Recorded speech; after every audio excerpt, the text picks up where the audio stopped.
தங்கமே, உனக்கு பலமுறை எடுத்துரைத்து விட்டேன்.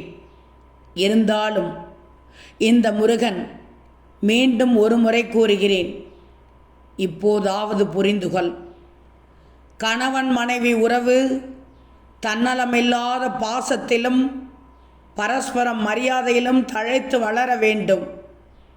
அன்பும் புரிதலும் இல்லாத உறவு ஒரு வெற்று ஓடையை போன்றது. அது சந்தோஷத்தை அல்ல, சோகத்தை தான் நிரப்பும். ஒவ்வொருவரும் மற்றவரின் கனவுகளுக்கும் ஆசைகளுக்கும் ஆதரவாக இருந்தால் உறவின் வேர் ஆழமாக பிடித்து மரமாக வளர முடியும். உறவின் மூலம் மன உறுதி கிடைக்க வேண்டும். மன அழுத்தம் அல்ல. நல்லா புரிஞ்சிக்கோ. உன் முருகன் சொல்வதை கேள். கடந்ததை நினைத்து வருத்தப்படாமல், நடந்து முடிந்ததை நினைத்து வருத்தம் கொள்ளாமல், இனி நடப்பதை மட்டும் நினை.